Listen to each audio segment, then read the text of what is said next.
아 진짜 다 악보가 진짜 개빡치네. 개 어려워.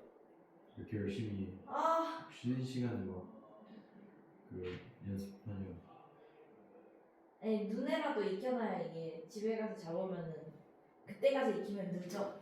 그렇지. 학교에 기타를 들고 가야 하는데 맨날 귀찮아서 안 들고.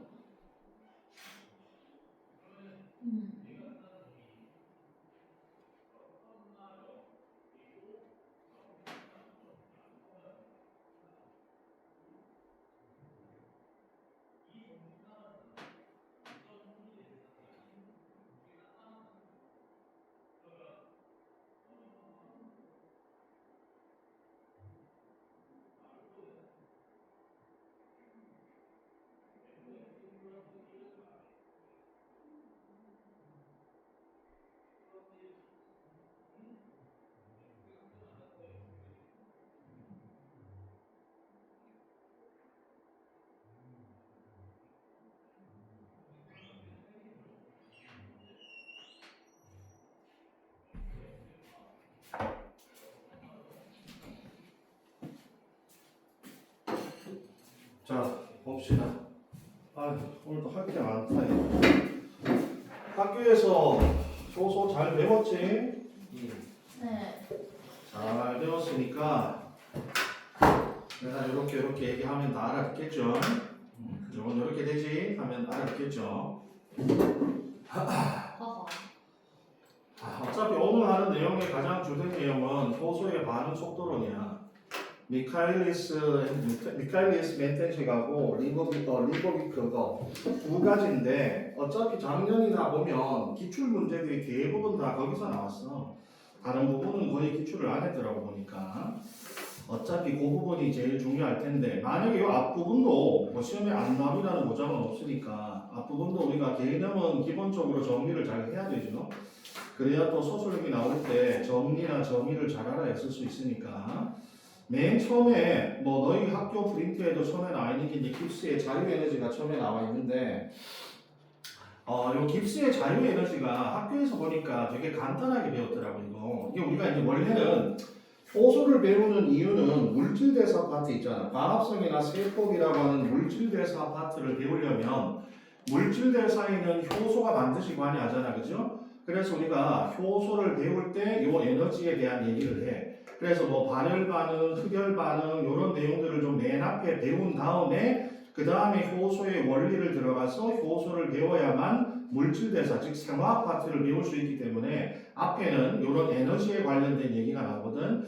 왜냐하면 물질대사는 물질만 변하는 것이 아니라 에너지도 변하기 때문에 다른 말로 물질대사를 에너지대사라고 하잖아. 그래서 에너지의 변화를 맨 앞에 나오는데 처음에 보면은 우리가 발열은 에너지가 이렇게 낮아지죠. 생성물이 에너지가 적어지는 거.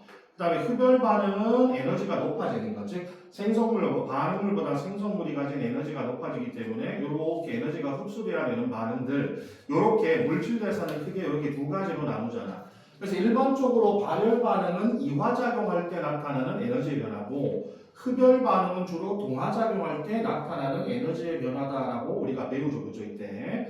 근데 여기서 깁스의 자유에너지는 우리가 뭘 판단할 때 주로 사용하냐 하면은 이 반응이 자발적으로 일어날 것이냐 비자발적으로 일어날 것이냐 이런 걸 우리가 얘기할 때 쓰는데 근데 여기 보면은 되게 단순하게 나와 있거든. 밑에 깁스 에너지가 음수가 되면 자발적 반응, 깁스 에너지가 양수가 되면 비자발적 반응이 일어난다 이렇게 되어 있는데 원래는 깁스 에너지는 구하는 공식이 따로 있어. 원래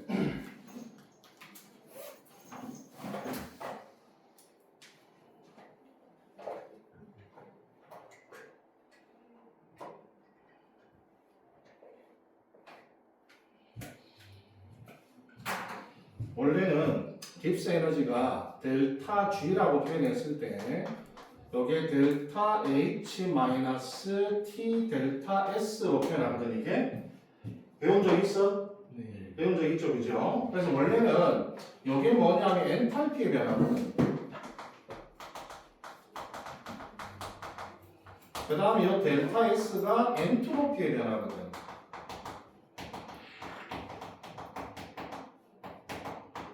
이렇게. 그래서 델타 H라는 엔탈피라고 하는 건 뭐냐면 반응물과 생성물이 가지고 있는 고유한 에너지의 변화를 엔탈피 변화라고 해요. 여기 보면 반응물이 가지고 있는 엔탈피하고 생성물이 가지고 있는 엔탈피, 이게 이제 자신들이 가지고 있는 고유한 에너지가 엔탈피거든. 근데 발열 반응이 되면 이렇게 엔탈피가 내려가니까 항상 너희들 델타는 어떻게 끄냐면 뒤에서 앞을 빼는 거야. 생성물에서 반응물을 빼는 거야. 무조건.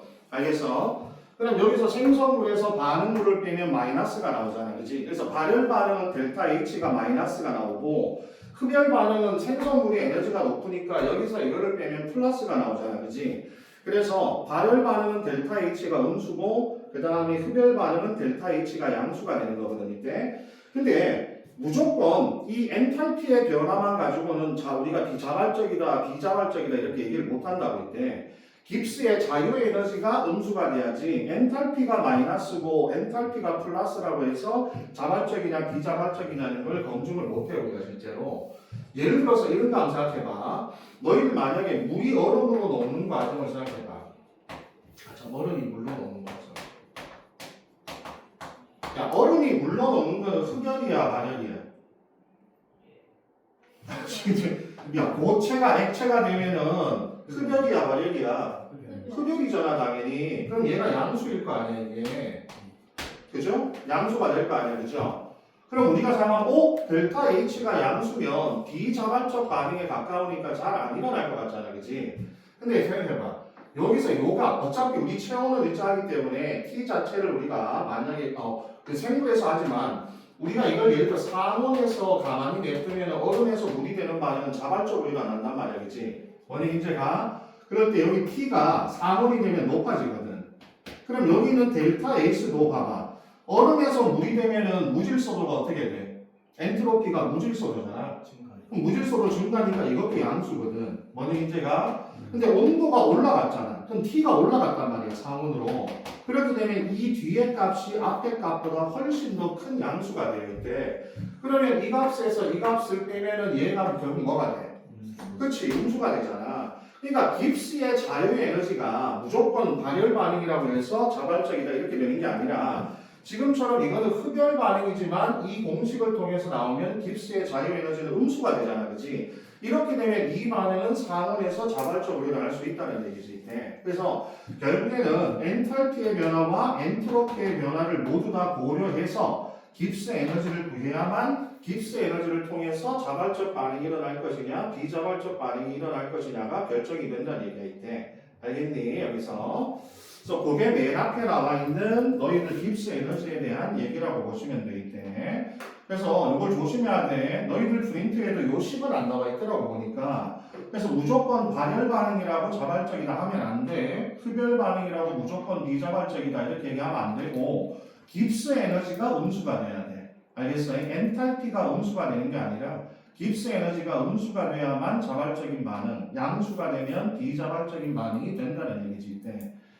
자, 그러면 요거는 뭐 대충 이제 어떤 얘기인지 알았으니까 넘어가시고 그 다음 밑에 보면 요거는 뭐냐면 우리가 살아있는 생물에서는 기본적으로 우리가 무질소도의 증가, 즉 우리가 대부분의 대부분의 반응들은 무질소도가 증가하는 쪽으로 일어나잖아, 그렇지? 근데 우리 생물 같은 경우에는 많은 세포들이 흩어지지 않고 모여 있잖아, 이렇게. 그럼 이렇게 모여 있다는 것은 결과적으로 뭔가 에너지를 사용하고 있다는 얘기거든. 그리고 사람 같은 경우는 고립계가 아니라 열린계잖아. 열린계라는 건 우리가 계속 어떤 물질이 투입이 되고 어떤 물질이 계속 방출이 되고 하잖아, 그렇지? 이렇기 때문에 결국에서는 생물에서는 항상 뭔가 에너지를 만들어서 우리가 항상 일을 하고 있다는 얘기야. 알겠어? 그 다음에 이제 실제로 넘어가서 이제 효소에 대한 얘기를 좀 하면 일단 너희들 효소는 촉매의 한 종류잖아. 그래서 기본적으로 너희들 촉매는 자기 자신은 변하지 않고 화학 반응을 변화시켜 주는 거. 근데 우리가 원래는 뭐 정촉매, 부촉매에서 화학 반응을 도와주는 촉매도 있고 화학 반응을 도와주지 않는, 즉 방해하는 촉매도 있지만 일반적으로 우리 생물의 몸에 쓰이는 효소는 거의 다 정촉매라고 보면 되거든 이때. 그러면 결국에는 자기 자신은 변하지 않고 화학 반응을 도와주는 물질을 효소라고 하잖아, 그죠? 근데 여기서 자기 자신이 변하지 않는다는 얘기는 반응이 끝난 후에도 그대로 남아있다는 얘기잖아. 그럼 이거는 반응에 참여하는 거야? 반응에 참여하지 않는 거야? 그렇지. 반응에 참여하지 않는다. 총명은 알겠죠? 아니 우리 예를 들어서 반응에 참여하는 거는 반응물이 반응에 참여하지 우리가 화학 반응이 일어난 후에도 변하지 않는 물질은 화학 반응에 참여하지 않는 거야.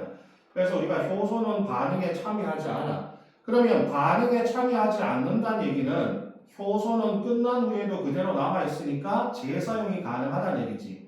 여기 이제 효소에 대한 기본적인 내용이야. 그래서 효소는 반응 전후에 변화가 없기 때문에 효소는 계속 재사용이 가능하다. 그러면 우리 생각해봐. 효소와 반응하는 물질을 기질이라 했을 때 실제로 효소를 그렇게 많이 만들진 않아요 우리가. 왜냐면 반응이 끝난 후에도 계속 재사용할 수 있잖아, 그렇지? 그래서 효소를 실제로 우리가 그렇게 많은 양을 사용하진 않습니다 이때 여기서.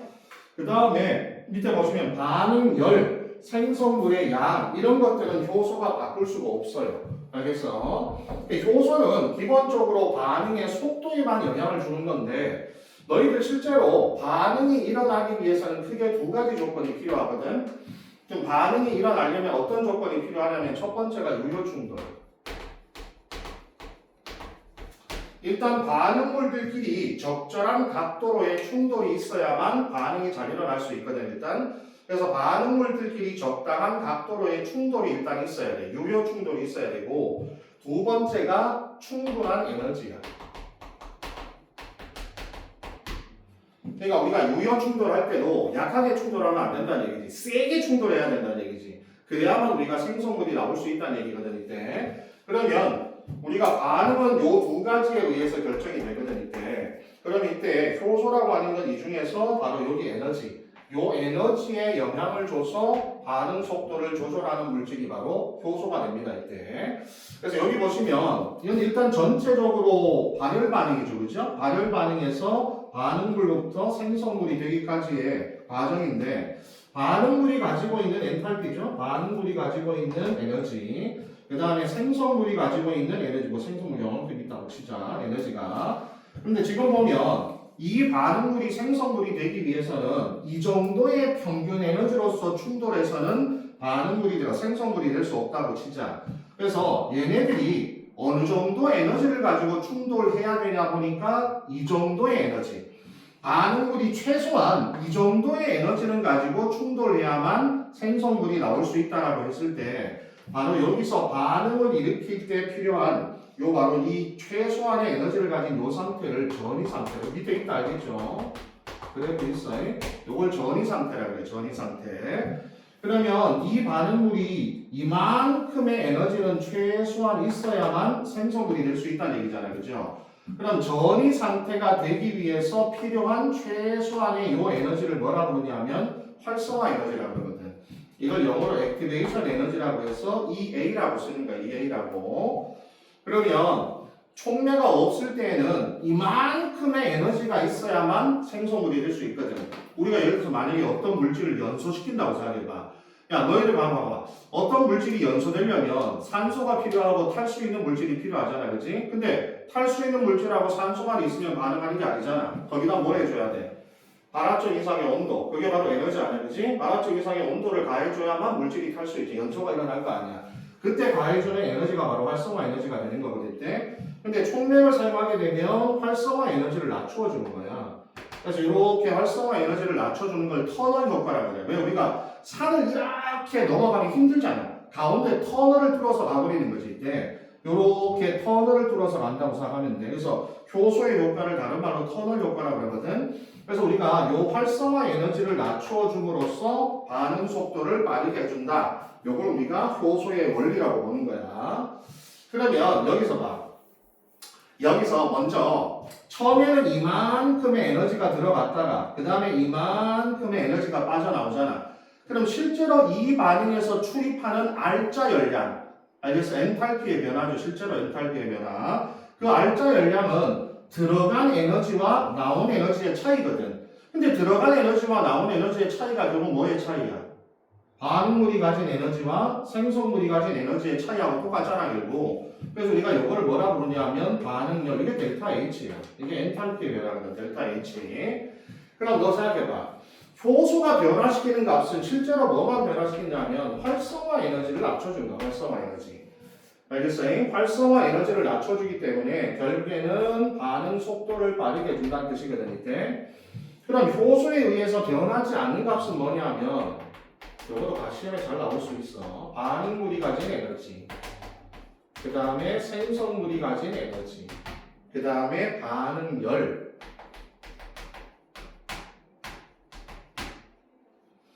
요 반응열은 결국 생성물과 반응물의 에너지 차이죠. 요 반응열 같은 경우는 효소가 바꿀 수 없는 값 중에 하나입니다. 그 다음에 활성화 에너지를 변화시키는 값은 뭐냐면 요게 촉매, 효소의 유무, 그 다음에 효소의 종류입니다. 효소의 유무나 효소의 종류가 활성화 에너지를 바꿀 수 있어. 효소가 있을 때와 없을 때는 활성화 에너지의 차이가 나죠. 그 다음에 효소의 종류, 어떤 효소는 활성화 에너지를 조금 낮춰주는 요소가 있고 어떤 효소는 활성화 에너지를 많이 낮춰주는 요소가 있겠지. 그럼 이렇게 효소의 종류도 우리가 활성화 에너지를 바꿔줄 수가 있어요. 그 다음에 활성화 에너지를 변화시킬 수 없는 건 효소의 농도. 자, 효소의 농도는 활성화 에너지와 아무 상관이 없다 알겠지? 우리가 뒤에 가서 뭐 기질의 농도나 효소의 농도는 반응 속도에는 영향을 주지만 결국 농도는 뭐에 의한 값이야? 충돌의 확률이잖아, 그렇지? 얼마나 반응물하고 반응물들끼리 충돌할 확률이 높아지느냐? 반응물과 효소의 충돌할 확률에 대한 얘기지. 활성화 에너지의 변화를 일으켜서 반응 속도를 빠르게 해준 건 아니기 때문에 이런 효소의 농도 같은 경우는 활성화 에너지에 영향을 줄 수가 없습니다, 이렇게. 자, 저런 거 가끔 잘 나와. 꼭 기억하시고. 그 다음 밑에 활성화 에너지의 정의가 나와 있죠, 그죠? 아까 맞지만 요 전이 상태. 요게 활성화 상태거든. 반응을 할 수 있는 충분한 에너지를 갖고 있는 상태. 요 전이 상태가 돼야만 생성물이 만들어질 수 있고, 이때 요 전이 상태까지 필요한 에너지, 즉 반응에 필요한 최소한의 에너지, 요걸 우리가 활성화 에너지라고 부르게 돼 있대. 자, 그럼 내가 지금 이게 발열 반응이니까 그럼 흡열 반응을 그리면 어떻게 돼야 돼? 흡열 반응을 그리면 흡열 반응은 이렇게 높아지잖아. 그럼 에너지가 이렇게 들어가겠지, 그죠? 흡열 반응은. 그럼 여기에 뭐가 되냐면 항상 활성화 에너지는 반응물이 가진 에너지로부터야, 바닥부터 아니고 알겠어? 항상 반응물이 가진 에너지로부터 전이 상태까지 에너지.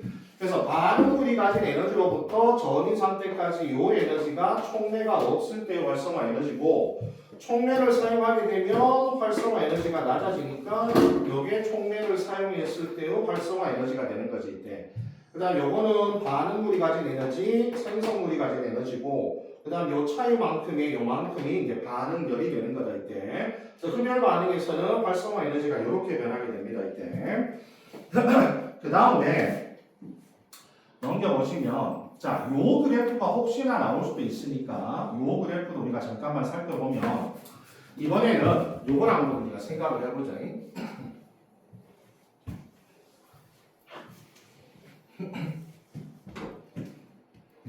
자, 요번에는 뭐라고? 일어나서 들어오세요. 뭐라고? 일어나서 들어오세요. 일어나 들어도 이거 가지고 와, 이거 가지고 왔어요.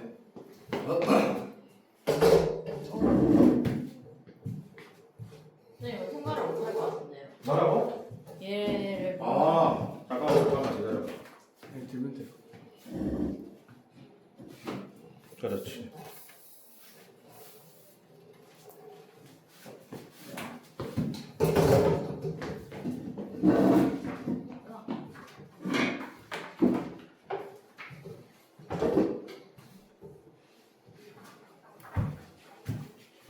자, 요 그래프는 어떤 그래프냐면 우리가 예를 들어서 X축을 에너지의 농락이라고 하고 Y축을 입자수라고 했을 때 만약에 지금 내가 현재 온도 T1에서 입자들이 가지고 있는 에너지를 한번 그래프로 그려보면 뭐 당연히 이게 정규분포 곡선이 나오겠죠 이렇게. 여기 봐. 그럼 여기서 우리가 지금 현재 반응시키려고 하는 물질들, 반응물이죠, 기질. 이때 기질들 중에는 에너지를 적게 가지고 있는 기질도 있고 에너지를 많이 가지고 있는 기질도 있고 아주 다양한 기질을 다양한 에너지의 기질들이 보이잖아요, 그렇죠? 근데 여기서 우리가 활성화 에너지를 여기라고 치면 이게 활성화 에너지의 역치입니다. 그럼 실제로 이 중에서 반응할 수 있는 입자는 누구만 반응할 수 있어? 얘네들만 반응할 수 있거든.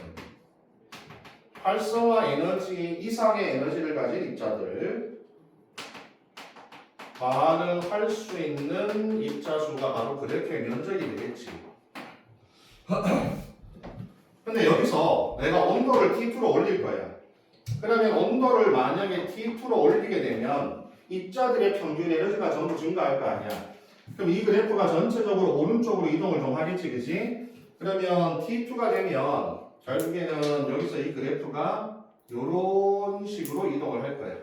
요게 T1일 때고 요게 T2일 때야.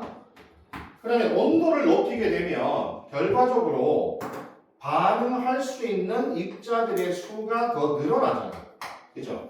반응할 수 있는 입자, 왜냐면 당연히 온도를 높이면 입자들이 가진 평균 에너지가 증가할 거고, 그 말은 이 입자들 중에서 반응할 수 있는 입자들의 수는 당연히 늘어날 거 아니야, 그죠? 그렇게 해서 반응 속도가 빨라진다는 건 우리가 이 그래프를 통해 이해할 수 있거든, 이때.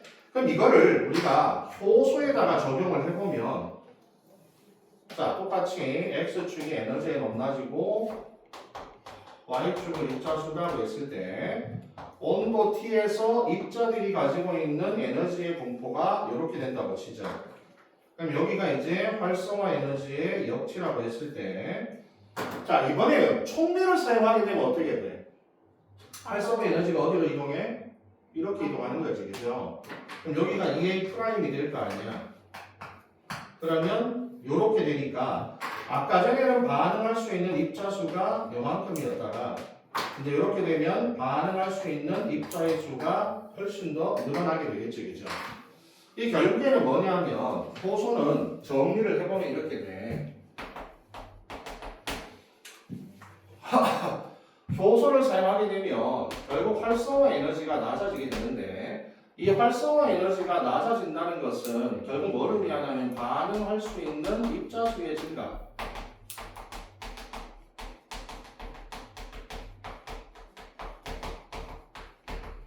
반응할 수 있는 입자 수의 증가가 결국에는 반응 속도를 높여준다는 뜻이 됩니다. 이게.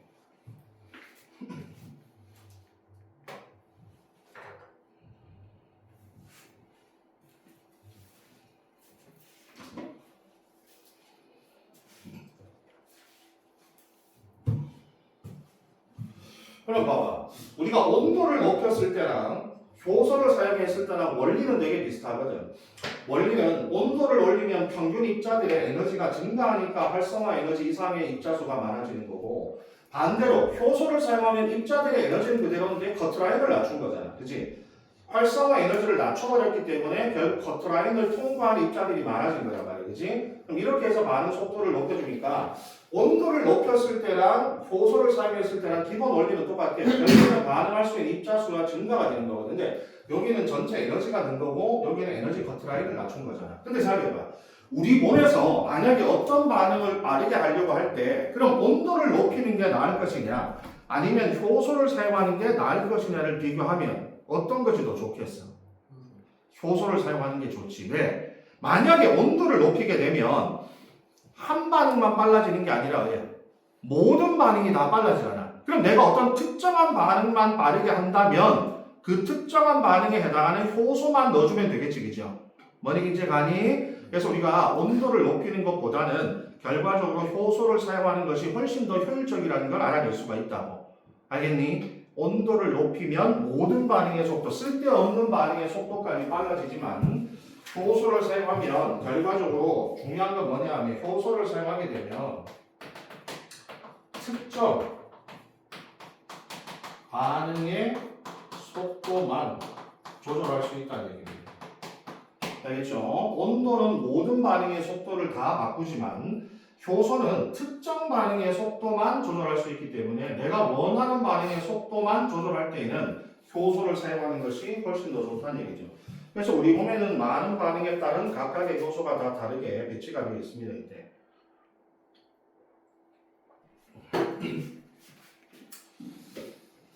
자, 됐고 그 다음에 요거 기질 특성 알죠? 효소는 한 종류의 기질하고만 반응한다라고 하는 효소의 기질 특이성. 이게 왜냐하면 활성 부위. 자, 여기서 너희들 효소와 결합하는 기질과 결합하는 요 부위를 우리가 활성 부위라고 그러잖아, 그렇지?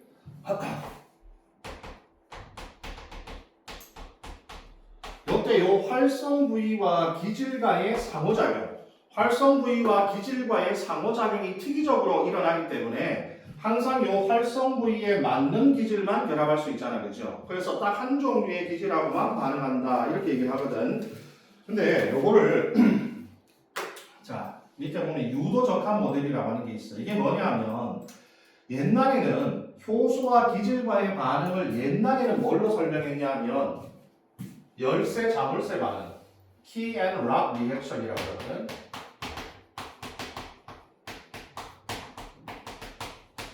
옛날에는 효소와 기질과의 결합을 우리가 열쇠 자물쇠 반응에 비유해서 우리가 봐봐.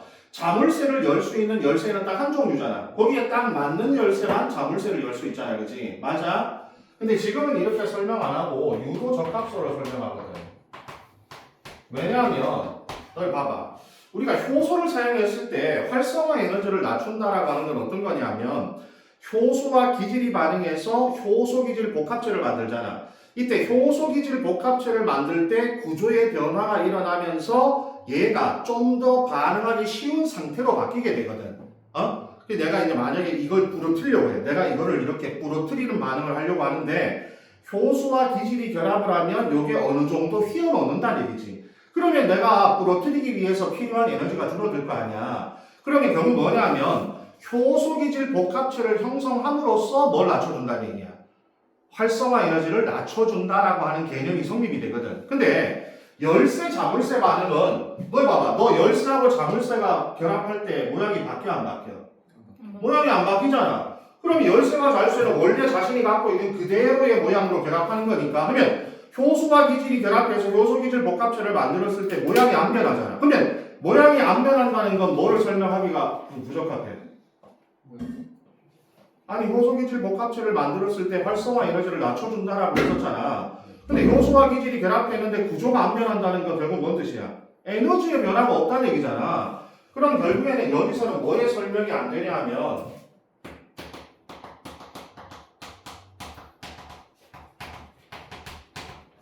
효소일 복합체가 구조의 변화가 없다. 구조의 변화가 없다는 얘기는 결국 에너지의 변화가 없다는 얘기니까 즉 활성화 에너지의 변화가 없다는 얘기야. 구조의 변화가 일으킴으로써 활성화 에너지를 낮춰준다. 즉 내가 좀 더 반응하기 쉬운 상태로 만들어준다는 얘기인데 구조의 변화가 없다는 건 에너지의 변화가 없다는 뜻이고 그렇다면 활성화 에너지를 낮춰준다는 이 조건에 부합하지 않는다는 얘기죠. 그죠? 그래서 현재는 유도 적합소는 뭐냐면 이 효소와 기질이 열쇠와 자물쇠처럼 처음부터 모양에 아예 딱 들어맞는 건 아니지만 어느 정도 비슷한 모양을 갖추고 있다가 효소와 기질이 결합을 함으로써 이런 모양이 맞춰진다는 얘기야. 알겠어요? 효소와 기질의 결합을 통한 상호작용을 통해서 어떤 이런 적합한 구조로 맞춰진다는 얘기지. 그럼 이거는 효소 기질 복합체가 형성하는 구조의 변화가 일어나고 이 구조의 변화가 일어나기 때문에 활성화 에너지를 낮춰준다는 걸 설명할 수 있는 모델이 되는 거야 이때. 처음부터 모양이 완벽하게 맞춰진 건 아니라 결합을 함으로써 모양이 맞춰져 들어간다. 효소와 기질 간의 여러 가지 상호작용을 통해서 모양이 맞춰져 들어간다는 건 어느 정도의 구조의 변화가 생긴다. 에너지의 변화가 생기니까 이때 활성화 에너지가 낮아진다는 걸 설명할 수가 있다는 얘기죠. 그래서 나중에 시험에서 만약에 유도 적합성이 열쇠 자물쇠 반응보다 좀 더 우리가 인정받는 이유를 쓰라고 하면 저 이유를 쓰는데 알겠어요? 열쇠 자물쇠 반응은 효소 기질 복합체에서 구조 변화가 없다. 그러면 활성화 에너지의 변화가 없다는 뜻이다. 근데 유도 적합성은 효소와 기질의 반응에서 상호작용을 통해 구조의 변화가 일어나기 때문에 그만큼 에너지의 변화를 통해 활성화 에너지를 낮추어 줄 수 있다는 장점이 있다는 뜻입니다. 그래서 요거를 요즘에는 열쇠 자물쇠 반응보다는 유도 적합성을 통해서 효소와 기질과의 반응을 설명을 많이 하고 있습니다. 이때. 자, 기억을 해두시고 이것도 좀 서술형으로 나올 만한 문제 중에 하나입니다. 만약에 계산 문제 말고 반응 속도로 말고 문제가 나온다면 이런 정도. 자, 그 다음에 효소의 구성인데 이건 우리가 앞에서 뭐 물질 대사에 많이 했는데 봐봐.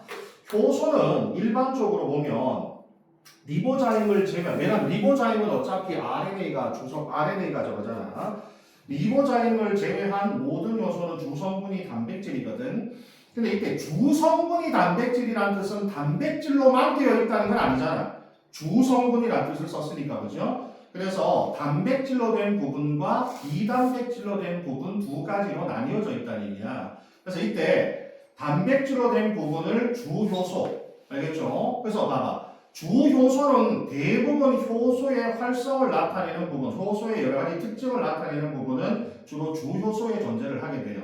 활성 부위도 주효소에 주로 존재하고 열이나 또는 pH 영향을 받는 것도 단백질이기 때문이잖아, 그죠? 그래서 이렇게 주효소가 주로 결국에는 단백질로 된 부분이고, 그 다음에 여기에 결합하는 보조인자라고 하는 애가 있어. 그래서 이 보조인자가 주효소와 만나서 기질과 결합할 수 있는 아주 우리가 활성 부위를 만들어준다는 얘기지, 그죠? 그래서 보조인자가 있어야만 반응을 할 수 있다는 얘기거든. 그래서 주효소와 보조인자를 합쳤을 때 요거를 전효소, 홀로 엔자임이라고 부르게 됩니다. 홀로 엔자임 어디서 안 들어봤어? 했어요 1학년 때. 아니, 전사할 때 우리가 배웠잖아. RNA 중합효소. 원핵 생물의 RNA 중합효소가 여러 가지로 구성되어 있잖아. 알파 2개, 베타 하나 뭐 이런 식으로 있잖아. 시그마가 결합했을 때 홀로 엔자임이 구성이 된다는 거, 그죠? 완벽한 구조를 갖춘다는 거. 자, 그 다음에 밑에는 뭐 거기 보조인자라고 하는 부분에는 뭐 밑에 금속이온도 있고 조효소도 있고 한데, 우리가 뭐 금속이온은 여러 가지 이온들, 금속이온들 있죠. 우리가 대부분 물질 대사에는 조효소를 많이 배웠잖아. 그래서 뭐 NAD, NADP, FAD 이런 여러 가지 유기복합체들, 이런 애들이 주로 조효소로 작용을 하게 되어 있대. 그 다음에 밑에 보결분자단이라고 하는, 혹시 이 말 배웠는지 모르겠지만 보결분자족이라고 하는 게 있거든. 요거는 뭐냐면 아예 강하게 결합되어 있는 거야, 이거는. 그러니까 효소하고 아주 강하게 결합되어 있어서 잘 분리가 되지 않는 보조인자를 따로 우리가 보결분자족 또는 보결분자단 또는 줄여서 보결족이라고 부르기도 하거든, 이때. 그래서 보통 금속이온들이 주로 보결분자단으로 많이 사용되게 됩니다, 이때. 자, 요거는 단어의 정의니까 홀로 엔자임인 전효소는 단백질로 된 주효소와 금속이온과 조효소 같은 보조인자로 구성이 되어 있다. 그 중에서도 강한 공유결합을 통해서 잘 분리되지 않는 보조인자를 보결족이라 부른다. 뭐 이렇게 더 생각하면 돼. 그 다음에 요거, 자, 효소의 반응 과정인데, 자, 먼저 효소는 맨 처음에 우리가 E로 많이 표현을 하거든. 효소가 영어로 엔자임이잖아, 그죠? 그래서 먼저 효소와 기질은 서브스트레이트니까 S. 그래서 원래는 여기는 S하고 E하고 반응해서 ES, 이거 SE라고 돼 있니? 보통 ES로 많이 쓴다. ES 복합체. 여기 이제 뭐냐면 효소기질 복합체야. ES 복합체. 반응이 끝나면 생성물, 기질은 생성물로 바뀌고 효소는 그대로 다시 원래의 상태로 돌아오게 되지, 그죠? 그래서 우리가 아까 좀 일단은 그 반응 속도론도 미카엘 멘텐식도 이제 이 과정을 이용해서 우리가 식을 세우는 건데, 그럼 여기서 등장하는 네 가지 물질이 있잖아. 여기 기질, 효소, 효소기질 복합체, 프로덕트. 요 네 가지 물질이 시간에 따라서 어떤 그래프의 변화를 가리키느냐, 요걸 보면 너 먼저 기질은 시간이 지날수록 농도가 어떻게 돼? 줄어들겠지. 그래서 기질은 이렇게 줄어들어. 여기 지금 B 프라임이 기질이거든. 이렇게 줄어들어. 이게 기질이야, 이게. 그 다음에 프로덕트는 어떻게 되겠어? 생성물은. 증가요. 그렇지. 그래서 생성물은 이렇게 증가. 여기 생성물의 그래프. 그 다음에 효소기질 복합체는 어떻게 돼? 효소기질 복합체는 중간에 잠깐 나타났다 사라질 거 아니야. 네. 처음에 없다가 잠깐 나타났다가 다시 사라지잖아. 그래서 여기 그래프가 이렇게 된 다음에 내려가는 추세를 갖고 있는 게, 내려가는 추세를. 여기 ES 복합체고. 그 다음에 효소는 처음에 보였다가 잠시 사라졌다가 나중에 다시 나타나잖아. 그래서 이게 내려갔다가 다시 올라가는 추세로 보여주는 게 이게 효소의 농도를 그린 그래프라고 보시면 됩니다. 요것도 가끔 잘 나오니까 각 네 가지 물질의 시간에 따른 농도 변화를 그래프로 그릴 때 각 물질의 그래프를 좀 기억을 하셔야 될 때. 자, 그 다음 이제 서서히 중요한 부분으로 들어오죠. 자, 그 다음 이제 반응 속도에 영향을 미치는 요인 이렇게 나와 있는데 여기 보면 반응 속도에 영향을 미치는 요인으로 네 가지를 잡고 있는데 나는 여기다가 한 가지를 더 추가하고 싶거든. 기질의 농도와 효소의 농도, 그 다음에 온도와 pH 안에 하나만 더 적으면 이제 저해제라고 하나가 더 들어가면 돼. 만약 5가지를 적으라면 저해제 적으면 돼. 알겠죠? 이니비터를 적어주면 되고 기본적으로는 우리가 외부에서 또 다른 물질의 투입이 없다라고 했을 때는 요 네 가지가 맞아. 그래서 당연히 기질의 농도와 효소의 농도는 뭐겠어? 충돌 확률에 대한 얘기잖아.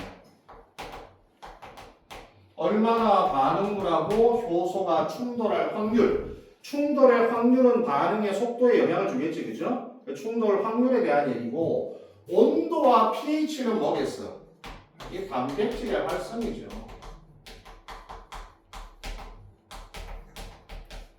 단백질이라고 하는 이 물질 자체가 온도와 pH에 따라서 활성이 달라지기 때문에 온도와 pH는 효소라는 단백질의 활성에 영향을 주는 거고 농도는 결국에는 어떤 하나 충돌을 할 확률에 영향을 준다라는 뜻으로 보는 거죠, 이때.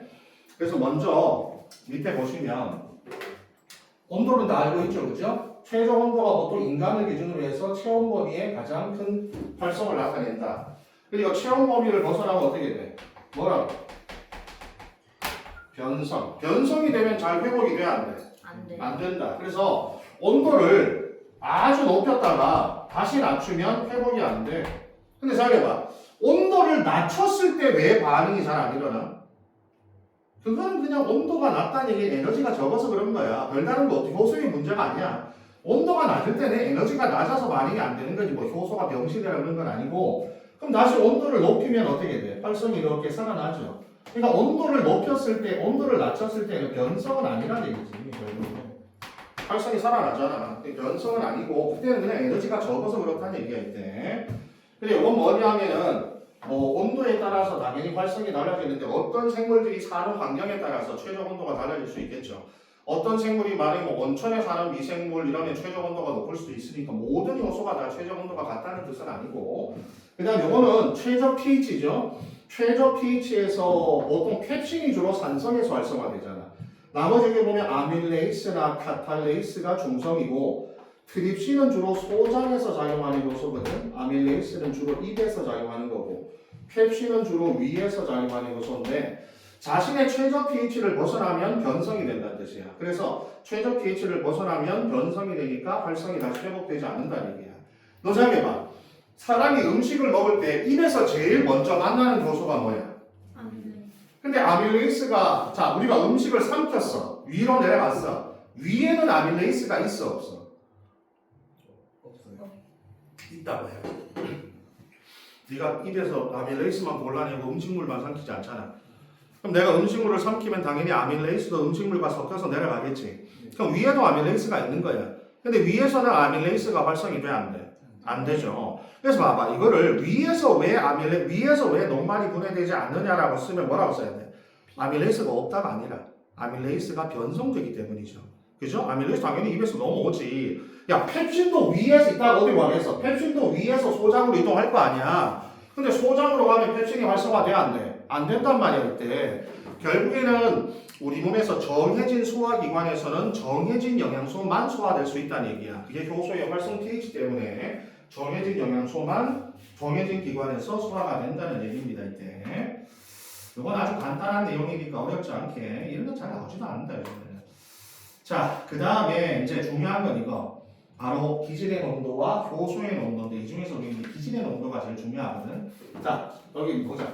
어차피 우리가 반응 속도론에 가면 이 중에서 기질의 농도와 반응 속도의 그래프를 주로 볼 텐데 아까 얘기 좀 봐봐 얘들아.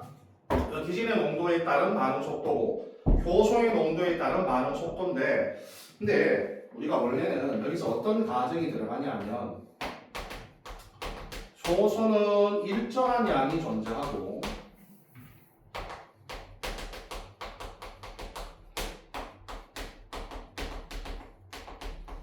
기질은 충분한 양이 존재한다라는 가정이 있다. 알겠어요? 여기서. 왜냐면 내가 아까 그랬잖아. 우리 몸에서 효소는 많이 만들질 않아. 그래서 효소의 양은 그렇게 많지 않고 기질이 조금 더 많다라고 생각하면 돼요. 그래서 기질은 충분하고 효소는 일정하다. 요 조건을 가지고 이 그래프를 봐야 된다. 이때. 그럼 너 여기서 봐봐.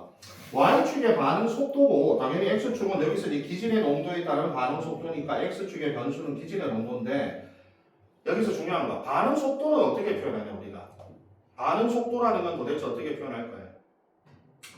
그 다음에 나와 있지만 우리가 물리에서 말하는 운동하는 물체의 속도는 어떻게 표현해?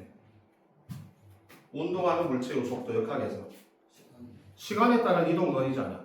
그죠? 같은 시간에 누가 얼마나 멀리 가냐 이거잖아. 그치? 그러면 반응 속도는 어떻게 나타낼 것이냐는 거지. 그러면 반응 속도는 예를 들어서 반응물이 이렇게 생성물로 바뀐다고 쳤을 때 그럼 역시 속도라는 개념은 시간의 개념이 들어가야 될 거 아니야. 그치? 그러면 어쨌든 같은 시간 동안에 얼마의 변화가 생겼느냐는 값을 이용해서 우리가 빠르기를 표현할 거 아니야. 근데 여기서 변하는 값은 뭐밖에 없어? 반응물의 농도나 생성물의 농도만 변하잖아. 그치? 그러면 사람들이 반응 속도를 어떻게 나타내기로 약속을 했냐 하면 그러면 시간당 변화하는 물질의 농도 변화를 통해서 반응 속도로 나타내자. 그래서 여기서 이 반응 속도는 어떻게 표현하냐 하면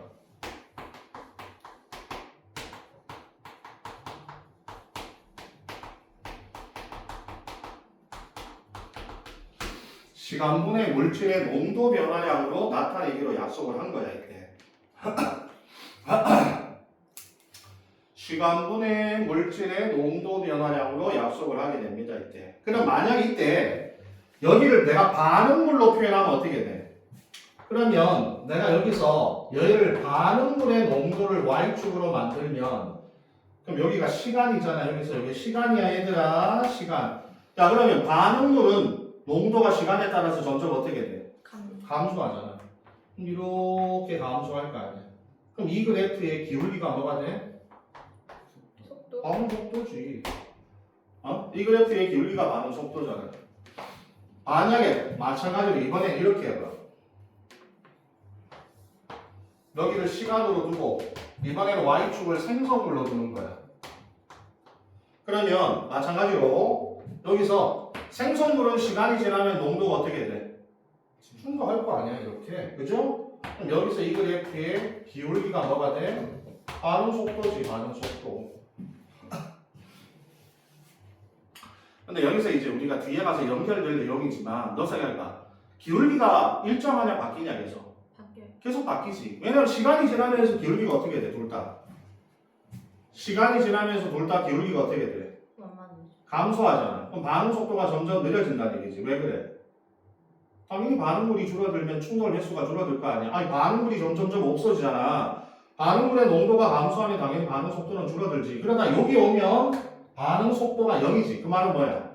반응이 종료됐다는 얘기잖아. 모든 반응물이 생성물로 바뀌었다는 얘기잖아. 그치? 근데 봐봐. 반응 속도가 계속 바뀌게 되면 그럼 너 이 반응의 반응 속도는 어디라고 얘기를 해야 돼?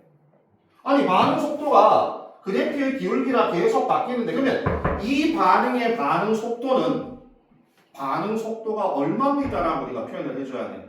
평균. 아니야. 그래서 우리가 사람들이 채택한 거는 반응 속도를 나타낼 때에는 맨 첫 번째 반응 속도 알겠어요? 맨 첫 번째 측정한 제일 첫 번째 측정한 반응 속도를 이 반응 속도의 대표 반응 속도로 측정을 하게 됩니다. 채택을 하게 돼요.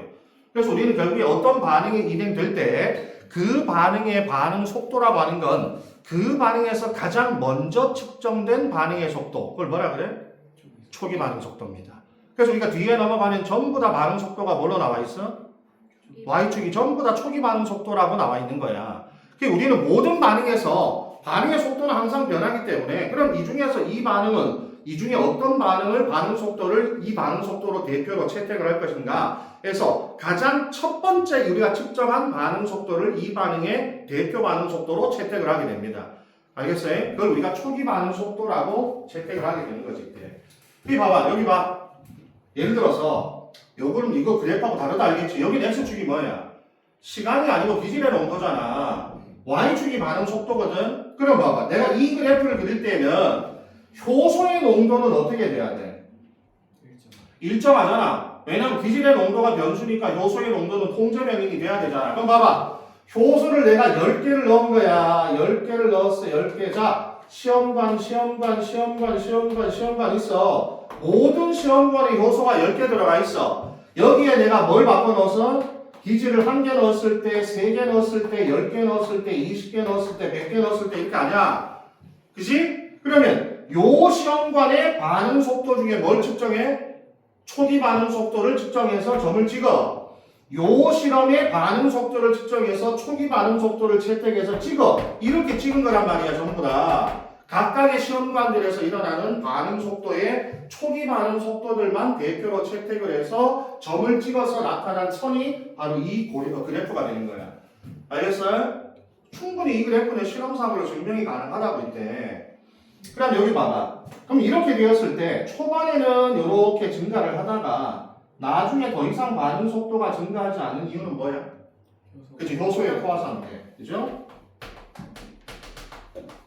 왜 효소의 포화 상태가 나타나냐? 효소의 양은 처음부터 내가 어떻게 가정했어? 일정. 그치, 효소의 양은 일정하다라고 가정했기 때문에 결국에 효소의 포화 상태가 나타나면 더 이상 반응 속도는 증가하지 않는다는 얘기죠. 그럼 봐봐. 그럼 여기서 이 반응 속도는 이렇게 표현해도 되겠다, 그치? 이것도 우리가 뒤에서 나오는 거니까 잘 기억해. 그러면 이 반응 속도라고 하는 거는 효소와 기질이 얼마나 많이 결합하냐에 따라서 반응 속도가 빨라질 거 아니야, 그치? 그럼 여기서 이 반응 속도는 다른 말로 얘기해서 같은 시간 동안에 효소 기질 복합체가 얼마나 많이 형성되느냐. 알겠어요? 시간 동안에 형성되는 효소 기질 복합체의 양에 비례하겠지, 그죠? 맞잖아. 시간당 생성되는 생성물의 양은 같은 시간 동안에 생성되는 효소 기질 복합체의 양에 비례할 거 아니야, 그지? 그래서 여기는 y축의 반응 속도는 이거 잘 기억해야 돼. ES 복합체의 양이야. 이 ES 복합체의 양과 비례합니다. y축의 반응 속도는 시간당 만들 수 있는 효소 기질 복합체의 양, 결국 이 값도 반응 속도로 사용할 수 있는 값이 되는 거야.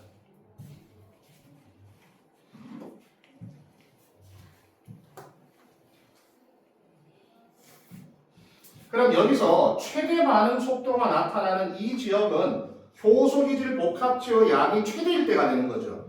효소 기질 복합체의 양이 최대일 때가 생성물이 최대로 생성될 때가 되는 거야, 이때.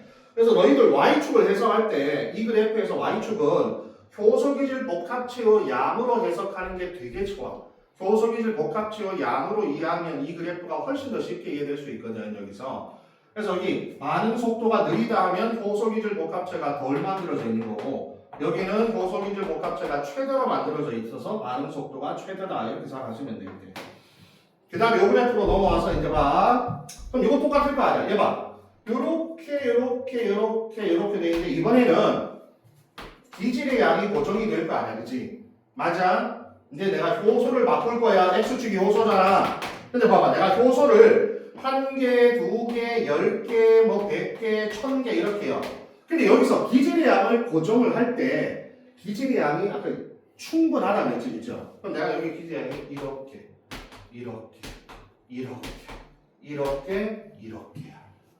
알겠어요? 그러면 효소를 계속 높여주더라도 어떻게 돼? 산적으로 우리가 요 그래프 한 4살이라 4살에서는 포화가 돼야 하는데 포화가 되지 않습니다. 쭉 올라가요. 쫙 하면 이제 포화가 어느 정도 되겠지만 우리 실제 몸이 그렇잖아요. 우리 실제 체내 상태가 기질은 충분하다라고 하잖아요, 그렇지? 그럼 여기 고정되어 있는 기질의 양 자체가 엄청나게 많기 때문에 내가 효소를 아무리 많이 넣어줘도 반응 속도는 계속 효소 기질 복합체는 계속적으로 형성이 되게 됩니다. 알겠어요? 이게 이 그래프가 평행이 나타나고 안 나타나고는 바로 이 조건이 때문에 이 조건 때문에 이게 실제 우리 몸의 체내 조건 때문에 저런 현상이 나타나게 된다는 얘기일 때. 자, 그럼 이게 이제 간단한 경우인데 그 밑에는 다 나와 있죠. A, B 상태에서 A는 포화되지 않은 상태, B는 포화된 상태를 의미하는 거. 그 다음에 저해제를 준 거죠. 자, 먼저 저해제는 정의가 뭐야? 효소의 활성을 효소와 뭐하여? 결합. 효소와 결합하여 기질과의 결합을 방해하는 물질이라고 쓰는 거야. 효소와 결합하여 우리가 기질과의 결합을 방해하는 물질, 요거를 우리가 저해제라고 해, 이니비터라고 하는 거지, 그죠?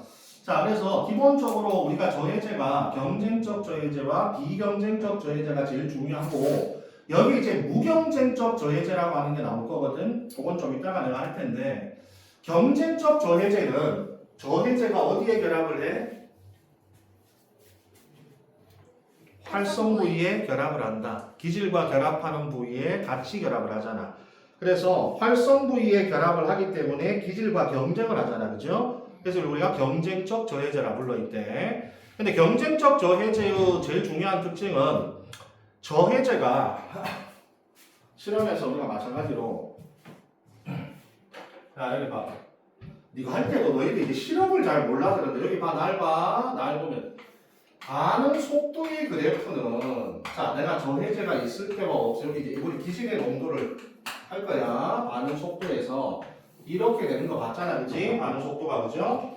근데 예를 들어서 여기에 내가 기질을 계속 바꿀 거고 효소는 일정한 양이 들어있을 거란 말이야, 그지? 근데 여기서 이제 뭐가 들어가? 그럼 여기서 저해제 양은 어떻게 돼야 돼, 얘들아? 변해야 돼, 안 변해야 돼? 한변이 안 변해야지. 왜? X축이 뭔데? X축이 기질의 농도잖아. 근데 왜 저해제량이 변하면 안 돼? 저해제가 10개가 들어있는 거야. 알겠어? 뭔 얘기인지? 근데 여기다 기질을 하나, 10개, 100개, 1000개, 막 10,000개, 뭐 10개, 6수만 이렇게 집어넣어. 알겠어? 그렇게 되면 어쨌든 막 경쟁을 할 거 아니야. 경쟁하지 날봐 날.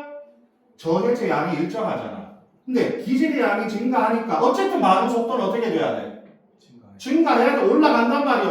올라가는데 이게 없을 때보다는 반응 속도가 어떻게 했어? 내려와야지 당연히.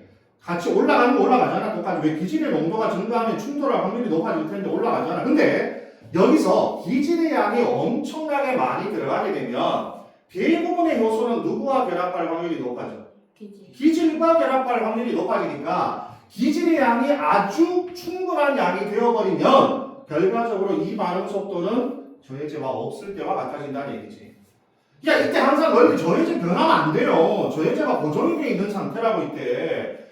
X축이 기질의 농도 그래프면 항상 우리는 기질만 바꾸는 거야. 그래서 기질이 올라가는 모든 그래프 다 올라가지 어떤 저해제를 쓰더라도 당연히. 그래서 올라가지만 이거보단 느리고 그리고 기질의 양이 충분한 아주 많은 농도가 되면 저해제 효과가 나타나지 않는다. 이게 경쟁적 저해제의 가장 중요한 특징입니다. 알겠어요? 저해제 효과가 나타나지 않는다.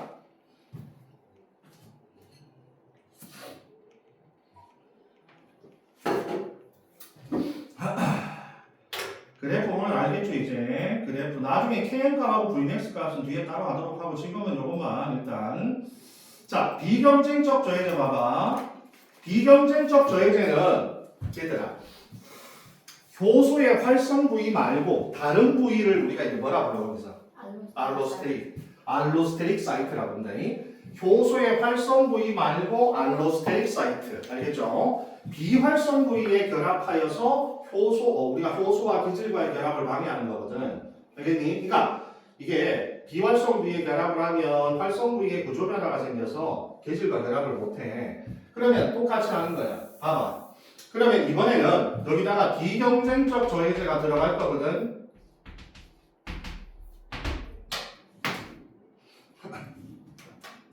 효소를 100으로 늘리, 아니 5개 하자. 이렇게 한 거야? 똑같아? 그러면 이번에는 얘가 들어왔을 때 이미 이 5개가 누구를 붙잡아 버려? 여기 10개 중에 몇 개를? 5개를 못 쓰게 만들어 버려. 그럼 결국에는 저 기질은 나머지 몇 개하고 결합하는 거야? 5개하고 밖에 결합을 못하는 거야. 뭔지 이제 가냐? 그럼 어쨌든 아까 전에보다 결합할 수 있는 효소가 줄었으니까 당연히 이거보다 내려오겠죠? 거기 방수 느려야지. 그러다가 이번에는 5개가 얘하고 미리 다 결합을 해버린 상태잖아. 그럼 여기는 당연히 최대로 결합할 수 있는 효소의 양이 아까보다 절반이 줄었지. 이게 Vmax가 절반이 이렇게 나와요. 알겠어요? 그러니까 이미 그 전에 이미 넣어준 비경쟁적 저해제의 양만큼이 이 효소가 붙잡혀버리기 때문에 이때 저 기질들은 나머지 절반에 대한 효소하고만 결합할 수 있는 그래프로 바뀌어버리게 되는 거죠. 이때 알겠어? 마치 뭐하고 같냐면 효소의 농도가 2분의 1일 때의 그래프와 같은 형태가 나타나 버리게 됩니다. 이때 알겠어요? 이해 가겠죠? 그죠? 이게 항상 고정이 되어 있다는 걸 이해하셔야 됩니다. 이렇게 자, 이게 이제 비경쟁적 저해제에 대한 얘기가 됩니다. 이때 자, 일단 요까지는 뭐 기본적인 내용을 아마 예전에도 많이 배웠을 거야. 좀 쉬었다 합시다. 근데 이거 안 쉬면 우리 안주 쭉 가야 됩니다. 뒤에 되게 중요한 게 남아있기 때문에.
다음 명령권 나가. 명령표? 어. 아니 안 나갈걸? 몰라 멘토 애들 한다는데. 작년에 신범이었었으니까. 작년에는 그게 신범이었거든. 예전 아는 언니가 준 자료 보니까 그 명명표만 거의 레전드로 나갔던데. 딱 스몬 것 같았는데 막 다 알케인 막 이 난리 치고 있어. 내가 근데 그때 가서 그럼 외우면 되지 않을까? 라는 생각이.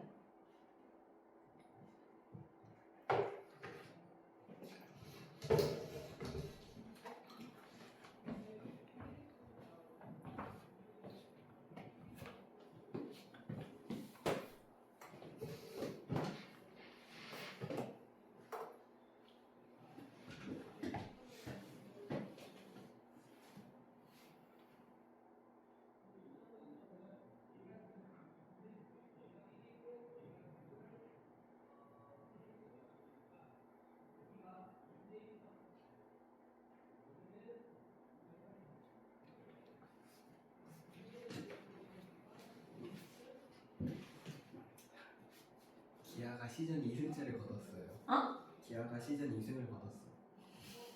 축하해.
자, 봅시다.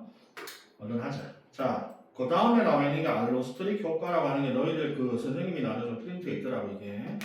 이게 알로스테릭이라는 게 자리가 다르다는 뜻이거든, 이때. 그래서 알로스테릭 사이트와 결합을 했을 때 나타나는 변화를 알로스테릭 효과라고 우리가 이제 얘기를 하는 거거든, 이때. 근데 이때 알로스테릭 자리에 결합하는 게 액티베이터일 수도 있고 이니비터일 수도 있고 여러 가지 우리가 종류가 나올 수가 있거든, 이때. 그래서 만약 이니비터가 결합하면 여기서 이제 반응을 방해하는 거고 액티베이터가 결합하면 오히려 반응을 촉진하게 돼 있대. 그래서 이런 걸 전부 다 우리가 알로스테릭 효과라고 하는데 우리가 여기서 말하는 이제 비경쟁적 저해제는 이 중에서 이제 이니비터에 해당하는 저해제죠, 그죠? 그 다음에 요거 헤모글로빈에 대해서 나오는 것들은 뭐냐면 요거는 이제 오히려 액티비티죠. 여기는 기질이 여기 자리에 결합을 하면 다른 자리들이 오히려 기질과 결합하기 더 좋은 자리로 바뀌게 됩니다, 이때. 그래서 더 반응 속도가 빨라지는 효과를 우리가 얘기하는 거거든, 이게. 그래서 이건 협동성이라고 너희들 선생님 프린트에도 나와 있어. 협동성이라고 알로스테릭 효과 중에서 오히려 반응을 촉진하는 협동성 자리. 요거는 지금 보시면 그래프가 이렇게 S자형의 곡선을 나타내게 되죠, 그죠? 처음에는 반응이 더디게 일어나다가 하나씩 결합하면 반응이 급속도로 빨라져요, 위로, 그죠? 그래서 이렇게 알로스테릭 효과 중에서도 협동성에 대한 효과는 그래프로 그렸을 때 이런 식의 S자형의 곡선이 나타나는 이런 효과를 나타내게 됩니다, 이때. 자, 그 다음에 반응 속도에 대한 얘기인데 이제 지금부터 하는 게 반응 속도론입니다, 이때. 먼저 반응 속도는 우리가 알다시피 반응 물질의 농도, 즉 기질의 농도와 효소의 농도에 비례하잖아. 그래서 사람들이 반응 속도를 기질의 농도와 효소의 농도에 비례하니까 그거의 곱으로 표현하기로 약속을 했거든. 근데 앞에 이제 비례 상수인 K만큼이 붙어 이게 여기 이제 반응 속도 상수인데 반응 속도 상수가 크면 클수록 같은 농도에서도 반응이 더 빨리 일어난다는 얘기거든, 이때. 여기 봐봐. 여기 보면 두 개의 그래프 중에 여기는 반응 물질의 농도니까 그래프가 내려가잖아. X축이 시간이죠. 그럼 이렇게 내려가는데 둘 다 여기서 K값이 크면 클수록 반응 속도가 더 그래프의 기울기가 더 빨라잖아. 그치? 더 빨리 농도가 줄잖아. 그치? 그래서 K값이라고 하는 반응 속도 상수에 비례해서 반응이 진행이 된다는 얘기야. 그래서 결국에는 우리가 앞으로의 반응 속도는 반응 속도 상수와 기질의 농도의 곱으로 반응 속도를 표현하기로 약속을 했다. 알겠죠? 이걸 이제 반응 속도를 표현하는 양식을 얘기하는 거야, 이때. 그 다음에 이제 중요한 거 밑에 보시면 초기 반응 속도와 정류 상태 근사법이라고 하는 게 있거든. 요거는 뭐냐면 미카일리스 멘텐식을 유도할 때 가정한 거야, 가정. 일단은 우리가 미카일리스 멘텐식을 처음에 사용할 때 너희들이 이제 선생님에도 밑에 가정 4가지가 나오거든. 일단 이 가정 중에 뭐냐면 우리가 초기 반응 속도를 채택해서 반응 속도로 나타낸다라고 하는 게 있거든. 아까 얘기했잖아요. 초기 반응 속도. 왜냐하면 반응이 시작되었을 때는 자 여기 봐봐. 우리가 예를 들어서 2하고 S가 만나서 ES가 되고 프로덕트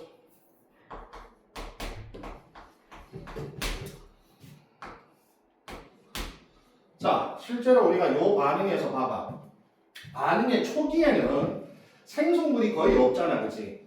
생성물이 거의 없기 때문에 여기서 이렇게 가는 역반응을 우리가 인정하지 않아도 되거든, 이때. 그럼 봐라, 반응이 자꾸 진행되면 진행될수록 여러 가지 복잡한 변수가 생겨날 거 아니야, 그치? 그러면 반응 속도를 내가 표현할 때 최대한 단순하게 표현을 하려면 초기 반응 속도를 내가 반응 속도로 채택을 해야만 여러 가지 변수에 영향을 받지 않는다는 얘기거든. 그래서 기본적으로 우리가 반응 속도를 나타냈을 때 대부분의 반응들은 전부 다 초기 반응 속도를 대표적인 반응 속도로 채택을 한다는 얘기가 있대. 그 다음에 이게 되게 중요해. 정류 상태. 이게 스테디 스테이트인데 이 스테디 스테이트라고 하는 건 뭐냐 하면 여기 봐. 여기 있는 효소 기질 복합체 있잖아. 요 효소 기질 복합체가 지금 보면은 이렇게 생기기도 하고 다시 원래 역반응으로 돌아갈 수도 있고 아니면 생성물로 가는 반응이 생길 수도 있잖아, 그죠? 이때 여기 있는 이 ES의 양이 일정하다라고 우리가 가정을 하는 걸 스테디 스테이트라고 하는 거거든, 이때. 그게 뭐냐면 효소기질 복합체가 생성되는 속도와 효소기질 복합체가 소멸되는 속도가 같다라고 넣는 거. 그러면 얘가 생성되는 속도와 소멸되는 속도가 같다면 ES의 농도는 안 변할 거 아니야, 그지? 요렇게 가정하는 거를 정류상태 근사법, 즉 스테디 스테이트라고 하는 거 있대. 왜 정류상태 근사법을 쓰느냐? 왜 미카엘리스가 정류상태를 가정해서 식을 만들었을까? 문제는 이거지. 봐봐. 너희들 우리가 저기서 등장하는 ES, ES와 키 네 가지 물질이 있을 때 저기서 우리가 실제로 내가 실험상에서 측정할 수 있는 값들은 뭐가 있어?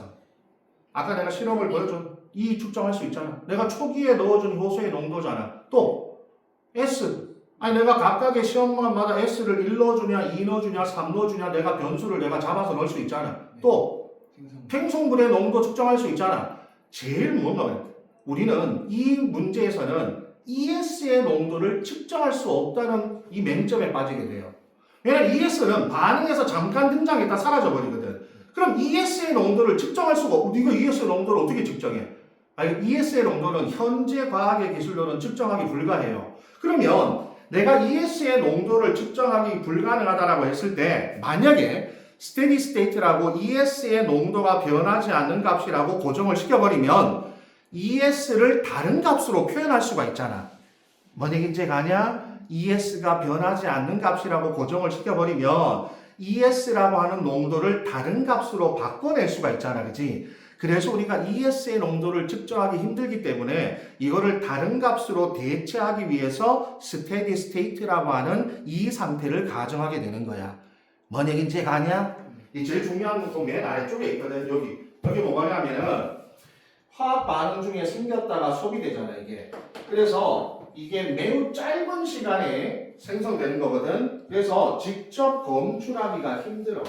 그래서 내가 요 ES를 다른 값으로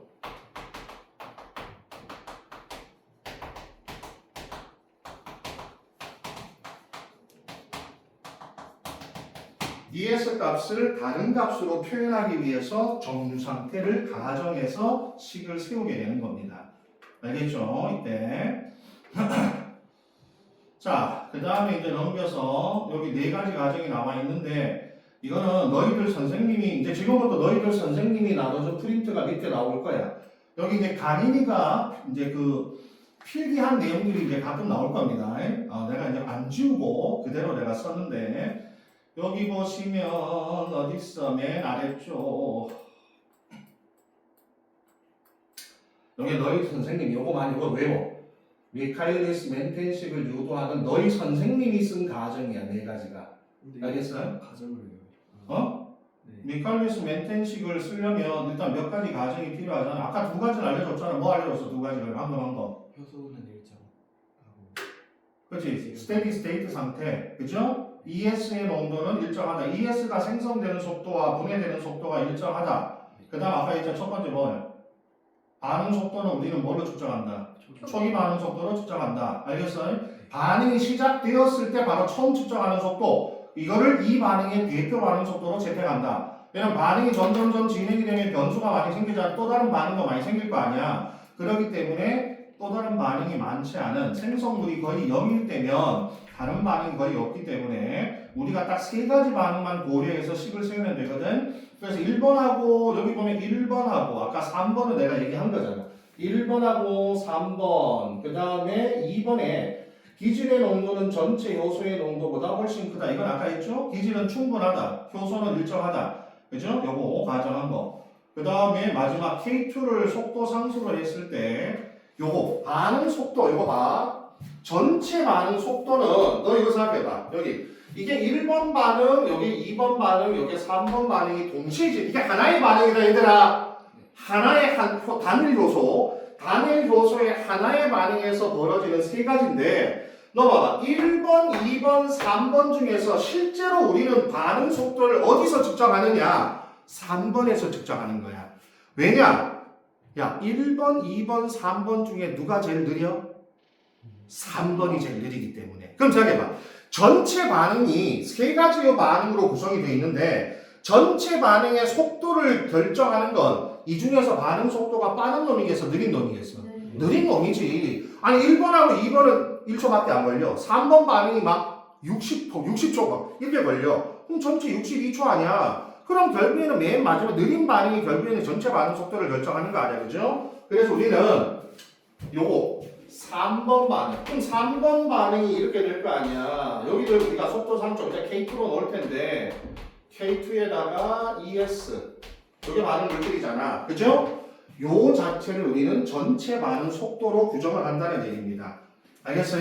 그러니까 우리는 전체 반응 속도를 측정하겠다는 얘기는 바로 저기 있는 저 세 번째 반응의 반응 속도를 측정하겠다는 얘기가 있대. 알겠죠? 그럼 지금부터 이거를 좀 유도를 해보자. 이 유도하는 거는 어렵진 않아. 내가 이제 여기서 이제 봐. 유도는 시험에 안 나오니까 뭐 내가 유도 자체를 막 자세하게 안 할 텐데 꼭 기억해야 될 식을 외워야 될 식이 있다. 알겠어요? 외워야 될 식. 외워야 될 식. 자, 여기 봐봐. 먼저 우리 아까 전에 요 반응에서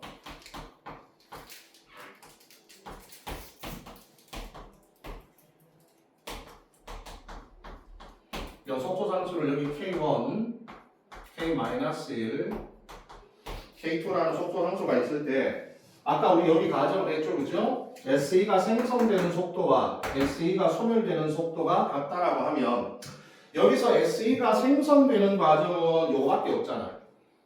SE가 소멸되는 거는 여기하고 요 두 개가 SE가 소멸되는 거거든, 그죠? 그럼 이 속도가 같다라고 나왔기 때문에 요 식이 성립이 돼. 그럼 여기서 K1 이 대괄호 쓰는 게 너무 힘들어. 야, 요게 소멸되는 속도잖아. 이걸 반으로 묶어. 더하기 앞으로 이렇게 쓰는 거야.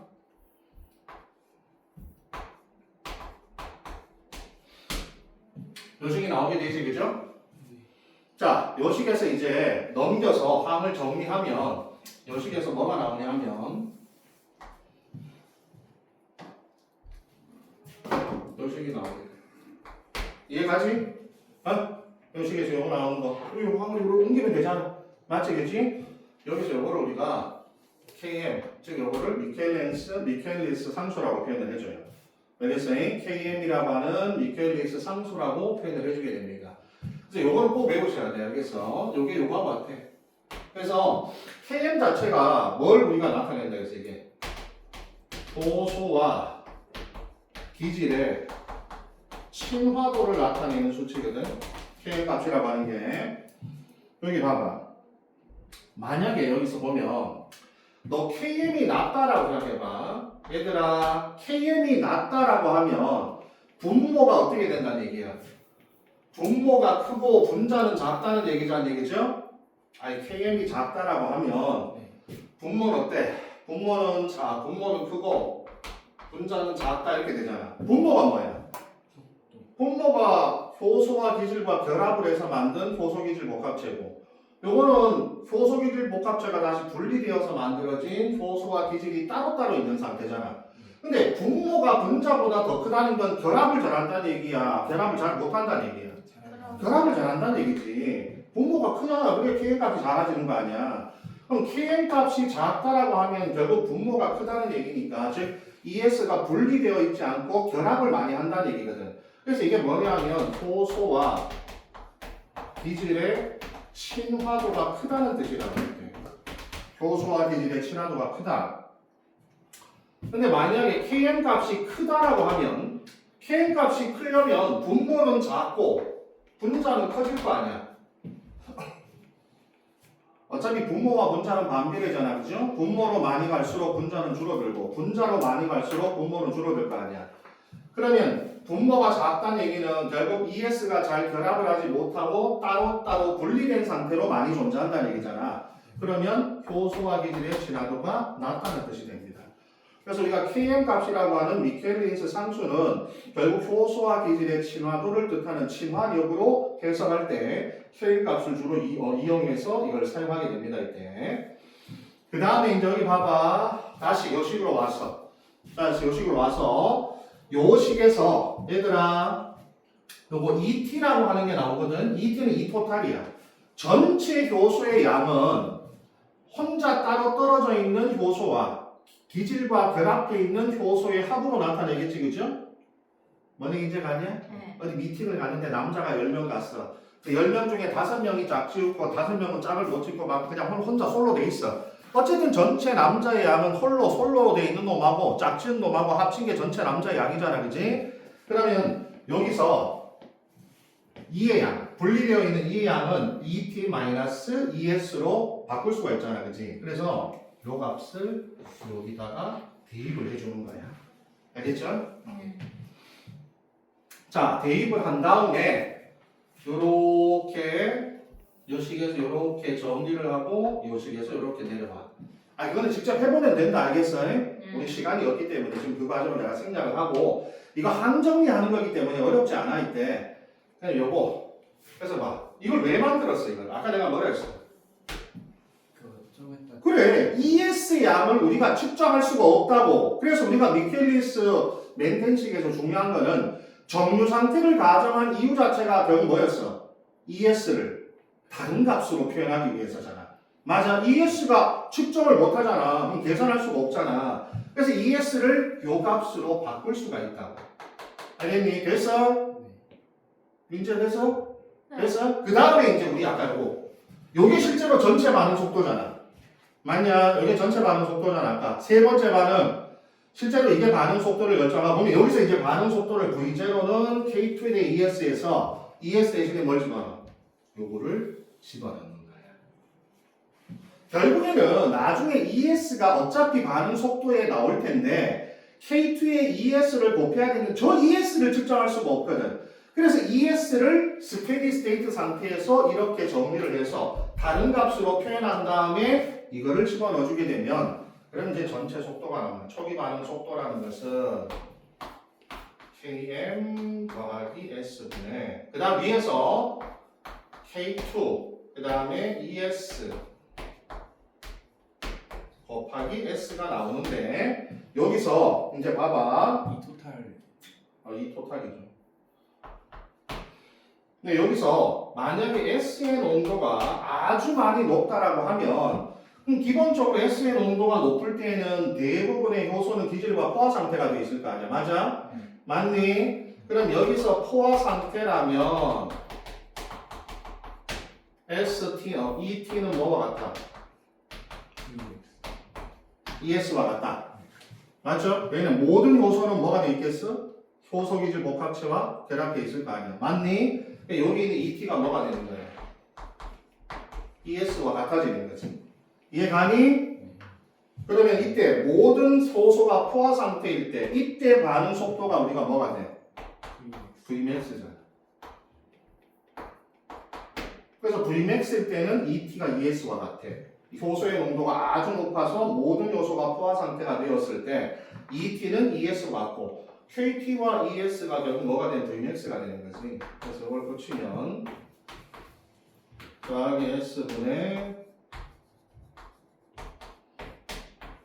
S가 됩니다. 외우세요. 어차피 외워야 된다. 이거. 식을 써먹으려고.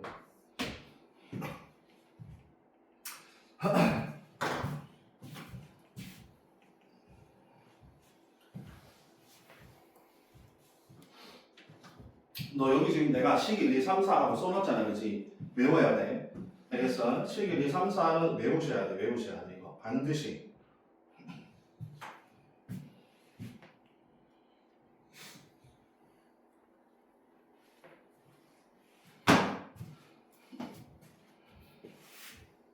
자, 그 다음에 넘어가서 미칼리스 멘텐식에 응용해서 아주 시험에 잘 나오는 값이죠, 이게. 만약에 Km하고 S가 같다면 여기서 Km, 너 생각해봐, 여기 봐봐. 아까 식에서 보면 우리가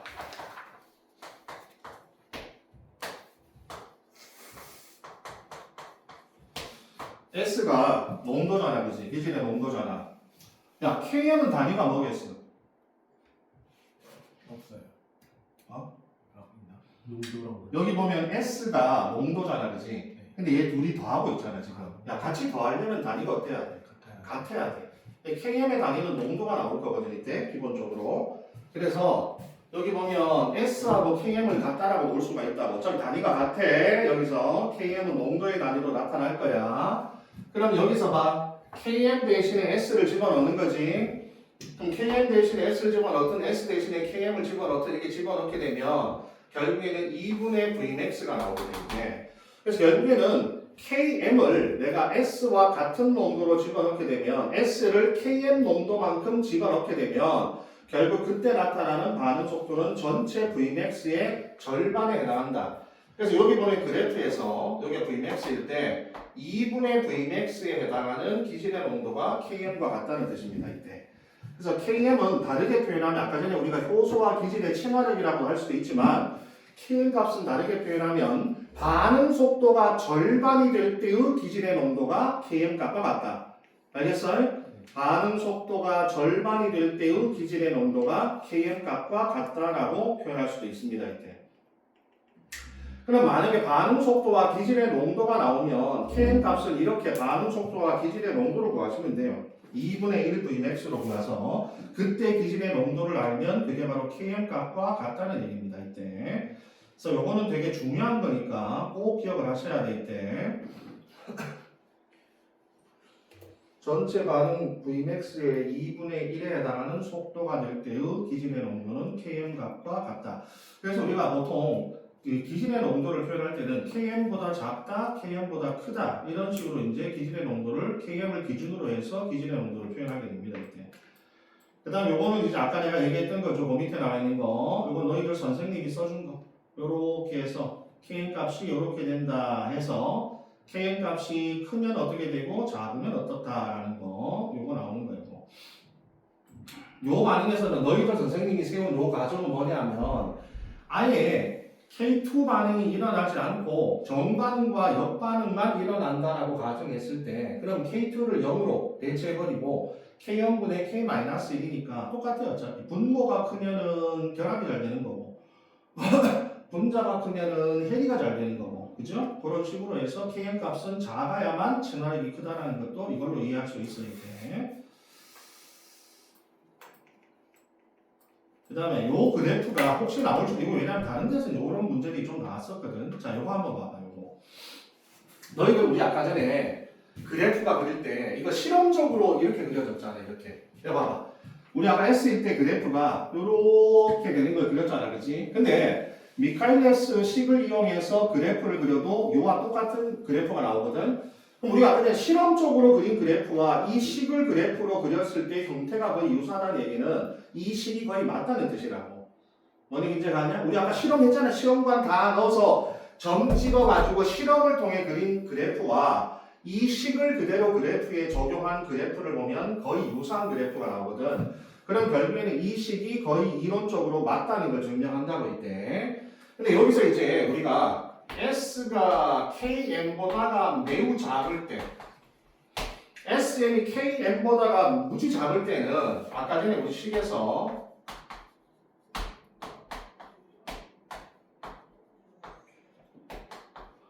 여기를 0으로 놓을 수 있거든. 알겠어? 기질의 농도가 매우 작을 때 이거를 0으로 수렴할 수 있잖아. 0으로 대체해버려. 0으로 대체하면 어떻게 나타나? 저 값 자체가 KM분의 Vmax 곱하기 S 이렇게 나올 수 있겠죠? 야 여기 S는 0으로 두면 안 된다 하겠어. 곱하기잖아. 여기 더하기니까 0으로 둘 수 있지만 그냥 곱하기라고 0으로 두면 안 돼. 이렇게 되면 이게 1차식이 나오잖아. 그치? 그래서 초반에는 그래프가 무슨 형태가 나타나? 직선이 나타나. 직선. 알겠죠? 그래서 1차 반응의 식이 나타나는 구간이다. 초반에는. 그 다음에 나중에 여기 들어가면 어떻게 돼? 나중에 여기서 기질의 농도가 매우 높을 때는 밑에 보시면 기질의 농도가 매우 높으면 뭐를 이제 0으로 볼 수 있어? 기질의 농도를 자 여기 봐. 그럼 여기서는 기질의 농도가 KM보다가 매우 높잖아. 그지? 그럼 이때는 뭐를 봐? 0으로 나? KM을 0으로 놓는 거지. 그죠? 그럼 밑에 식에서 S분의 Vmax 곱하기 S니까 이 앞으로 한번 넣어놔봐. V제로 뭐가 같다? Vmax가 같다가 나옵니다. 그래서 기질의 농도 Y가 높으면 그때 바로 효소가 포화 상태인 최대 반응이 되는 거예요. 그래서 몇 차 반응이 돼? 0차 반응, 직선이에요. 이렇게 수평한 0차 반응이 나타나게 된다. 이거 기억해. 기질의 농도가 Km보다 아주 낮을 때는 1차식이고 직선의 형태. 그 다음에 기질의 농도가 아주 높아서 Vmax가 될 때는 0차 반응이 된다. 알겠죠? 요거 구간에 따라서 식을 이용해서 표현할 수 있는 거 있대. 밑에 식 쭉 유도되는 거 나와 있으니까 보시고. 그 다음에 KCAT, 캡슐로 이렇게 앞으로. 이 CAT가 뭐야, 앞자야? 몰라요. 총매를 영어. 그래. 카탈라이시스 아니야. CAT가. 고양이인 줄 알았어? 자, 이번에는 CKT인데 이걸 우리가 촉매 전환율이라고 나오거든. 원래 영어로 하면 턴오버 넘버인데 이게 촉매 전환율인데 단위는 시간의 역수야 이게. KCAT는 뭘 나타내냐 하면은 위아래 식을 다 봐. 알겠죠? 이거는 너희 선생님이 준 거고 이거는 내가 따로 뽑아낸 자료인데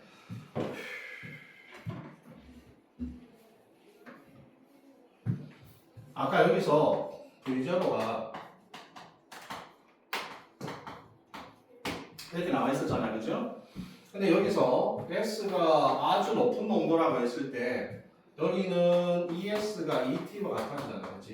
맞지? 그죠? 그리고 여기는 Vmax가 될 거 아니에요.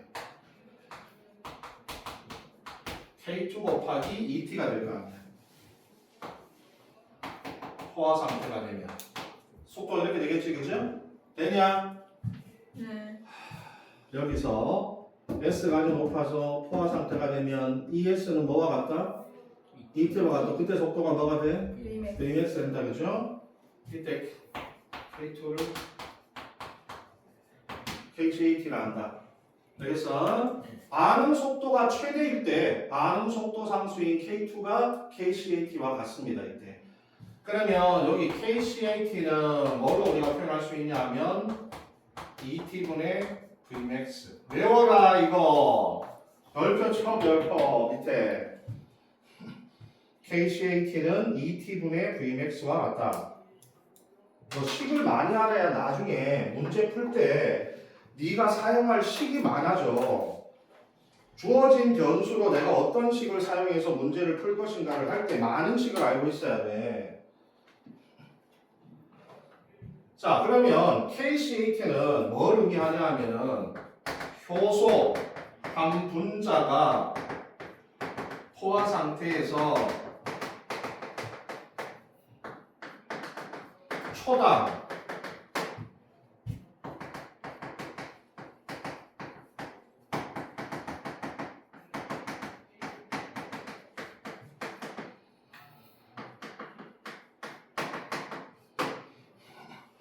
효소 한 분자가 포화 상태에서 반응물로 바꿀 수 있는 기질의 개수를 우리는 KCAT 이거를 이제 턴오버 넘버라고 부르게 되어 있대. 그럼 밑에 나와 있는데 만약에 여기 이 CAT는 항상 이렇게 된다 알겠죠? 이게 단위 알겠지? 시간의 역수가 아니야. 시간의 역수가. 그래서 초당이야. 초당. 그래서 초당. 그럼 만약에 KCAT가 10의 3승 S의 10의 마이너스 1이다 하면 이게 뭔 뜻이야? 효소 한 분자가 1초 동안에 몇 개를? 10의 3승 기질을 생성물로 동시에 바꿀 수 있다는 얘기예요. 효소의 능력치죠. 결국에는. 이게 실제 효소의 능력치야. 아까 전에 우리가 Km은 무슨 값이야? 효소하고 기질이 얼마나 가까이 들러붙나 이거잖아. 근데 KCAT는 실제로 여기가 뭐야? 아니 내가 결합을 해도 생성물을 빨리 만들어야 되잖아. 얘가 생성물로 얼마나 빨리 바꾸냐를 나타내는 거지. 실제 효소의 능력이지. 효소의 능력. 효소가 일을 하는 능력. 기질과 결합하는 것도 중요하지만 결합을 한 상태에서 빨리 생성물로 바꿔야 될 거 아니야. 이 생성물로 전환시키는 전환율. 알겠어요? 효소기질 복합체에서 기질을 생성물로 전환시키는 전환율. 이게 효소의 능력치야. 이걸 우리가 KCAT라고 합니다. 아마 시험에는 촉매 전환율로 구하라고 할 거야. 촉매 전환율. 그래서 촉매 전환율의 시기 요거 기억해야 돼. 내가 별표 친 거 요런 식으로 표현할 수 있다는 거 꼭 기억을 하셔야 됩니다. 이때 여기서. 그 다음에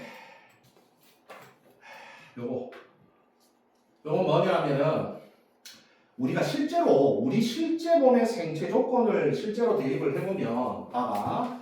우리 실제의 생체 조건은 기질의 농도가 그렇게 높지 않아요. 실제로.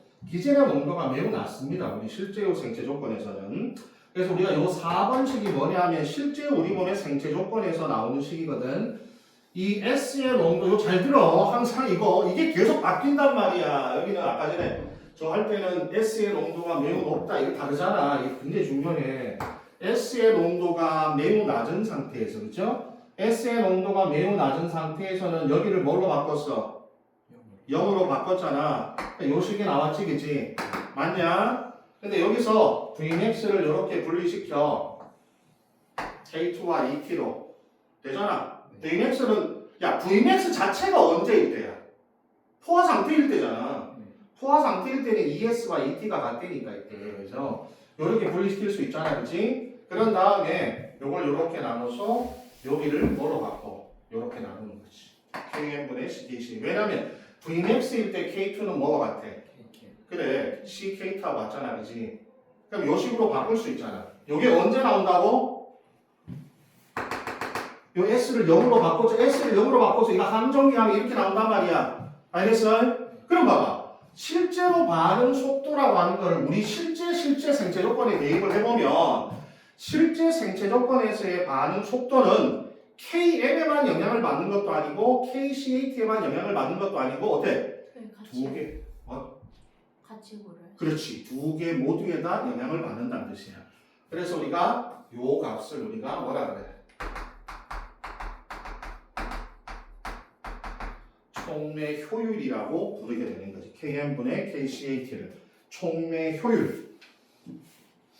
작년에도 그냥 촉매 효율을 구하라 이렇게 나와. 그럼 KM분의 KCAT 구하라는 뜻이야, 저거.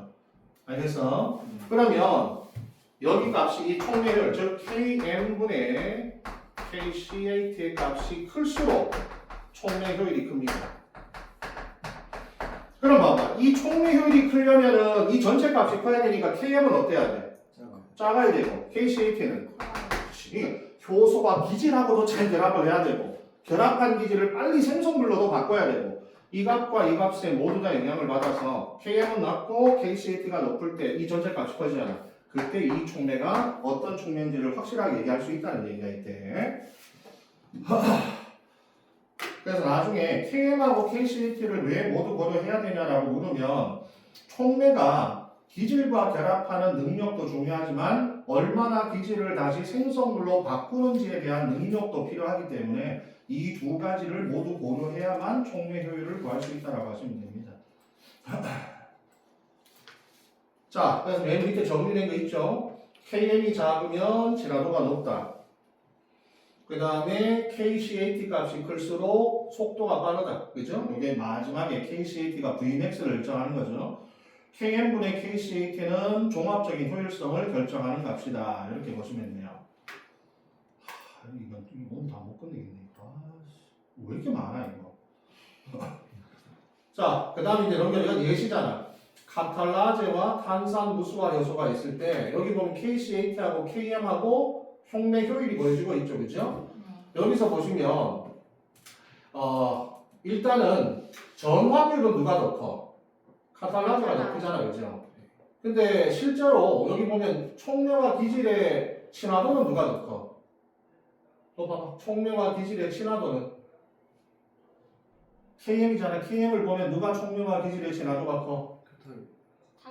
탄산무수 KM이 작을수록 크잖아. 탄산무수화 요소가 큰 거야. 여기서 강인이의 오타가 나옵니다. 여기서 이 틀렸단 말이야, 강인이야. 이거 잘못 적었다고. 근데 궁금한 게 뭐? 친화도가 크면은 크다고. 아니지. KM 값이 작을수록 친화도가 크다라고 하잖아. 근데 KM을 기질 친화도라고 부르긴 하잖아요.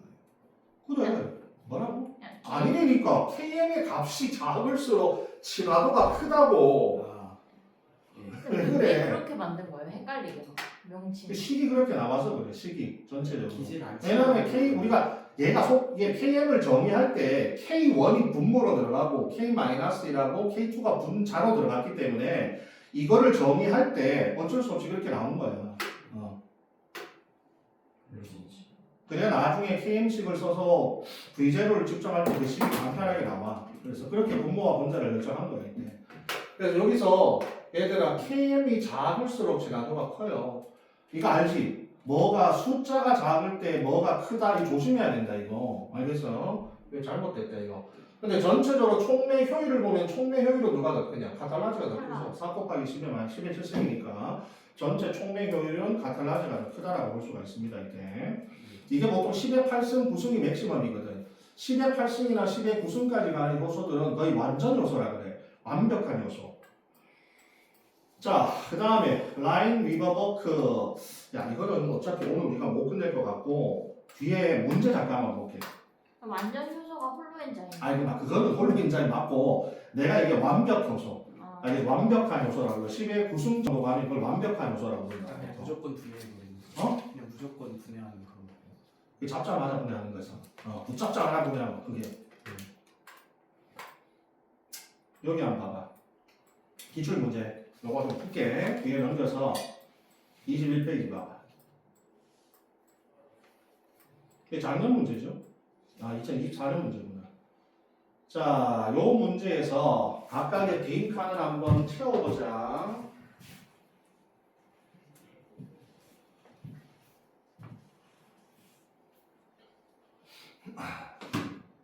A는 뭐가 들어가?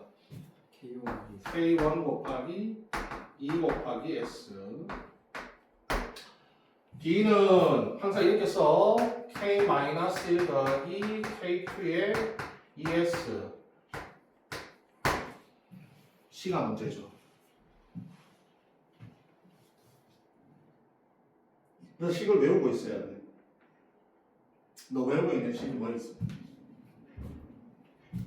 야, 아까 이런 거 있잖아. 저식 다 외우고 있지. 그리고 이제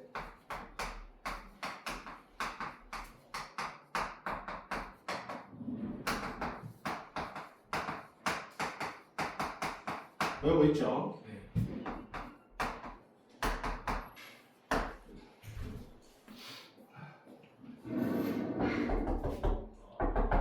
아까 식 3번. 아 K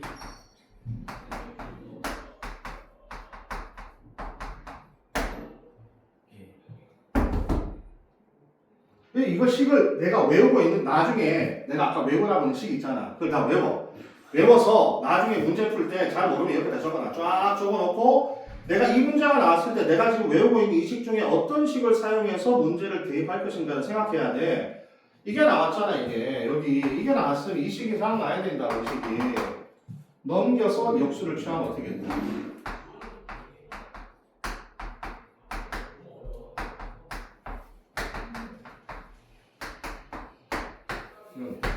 ET 플러스 플러스 T 곱하기 곱하기 아닌데? 곱하기 맞다. 이렇게 곱하기.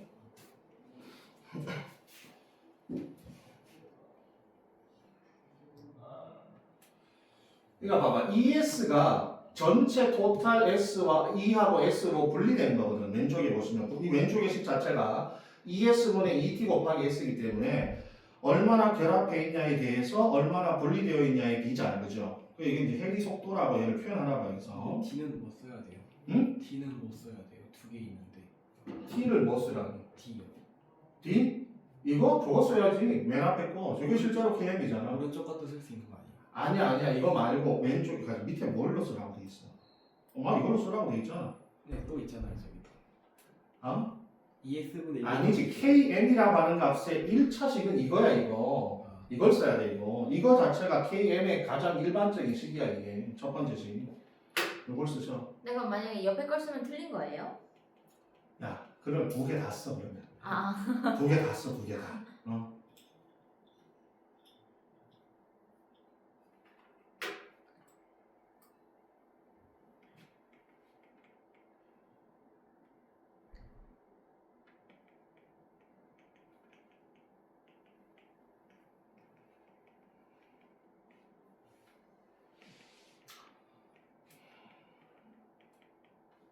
그 다음에 2번에 미칼메스 멘텐 방정식의 수식을 적고 이거 적을 때 이거 적어야지 이거? 어디서 이거 안 하잖아.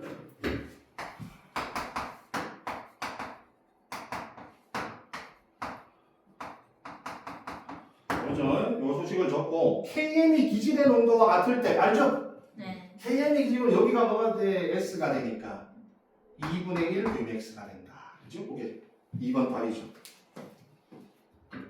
KM이 기질의 농도와 같을 때를 요 식에 대입을 하면 2분의 1 Vmax가 된다는 걸 식으로 바로 유도하면 되잖아. 바로 유도하면 최대 반응 속도는 2분의 1 Vmax가 된다. 이렇게 쓰면 되고 3번 대사 배전수라고 있네. 또 KCAT를 또 대사 배전수 턴오버 넘고 차라리 영어로 하는 게 훨씬 편한데 그죠? 번역할 때마다 달라져. 번역할 때마다. 자 KCAT의 정의 뭐라고 들어가요? 효소 1분자. 효소 한 분자가 1초에. 효소 한 분자가 내가 좀 제발 좀 틀리지 말고 포화 상태에서 포화 상태에서 1초다. 1초에 1초에 작용물을 생성물로 전환하는. 그래 생성물로 전환되는 기질의 수 알겠죠? 쓰면 됩니다. 그 다음에 밑에 효율성을 판단하기 위한 지표로 KCAT 대신에 KM분의 KCAT를 쓰는 이유. 그럼 아까 전에 KCAT 말고 이번에 뭐가 들어갔어? 아까 전에 KCAT만 썼잖아. 네. 자, KM. 요거 말고 왜 이걸 쓰냐 할 때 지표에 뭐가 하나 더 추가됐어. KM. 그래 이걸 왜 써? 이걸 쓰면 되잖아. KM을 추가한 이유를 쓰는 거 아니야 결국에. 아까 전에는 KCAT만 가지고 우리가 뭔가를 얘기했다면 이거 말고 효소의 실제 지표를 이걸로 사용하는데 왜 이걸 쓰느냐. 그럼 아까 전에 여기에다가 KM이라는 지표가 하나 들어갔으니까 결국 이 문제의 풀이에는 반드시 KM이 들어간 이유를 쓰는 거죠. 그죠? 네. 효소가 기질을 생성물로 바꾸는 속도도 중요하지만 효소와 기질이 얼마나 강하게 결합하느냐, 효소와 기질의 친화도 자체도 효소의 능력에 영향을 주기 때문에 KM분의 KCAT를 효소의 효율로 우리가 나타내게 됩니다. 아니면 아까 전에 이거 써도 돼. 만약에 좀 더 고급적으로 쓰려면 실제 체내에서 S의 농도는 KM보다 작으니까 여기서 요 S가 뭘로 들어가? 요 S 0으로 들어갈 거 아니야, 그치? 그럼 이 식이 아까 뭘로 바뀌었어? 그래, KM분의 KCAT, 그죠? 맞냐? 네. ET하고 S 이렇게 나눠줄 거 아니야, 그치? 네. 그래서 여기서 전체 반응 속도는 KM에도 영향을 준다는 걸 알 수 있잖아, 그죠? 이렇게 식을 유도해서 써도 됩니다, 이렇게. 자, 오늘 여기까지 하고 시간 다 돼버렸네. 다음 시간에 뒤에 남은 거 좀 더 하자.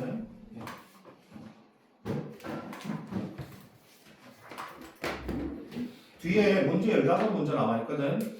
문제 15문제 보면 MB 문제, 피트 문제, 임용고시 문제, 편입 문제, 변리사 문제가 다 들어있습니다. 여기 뒤에 문제.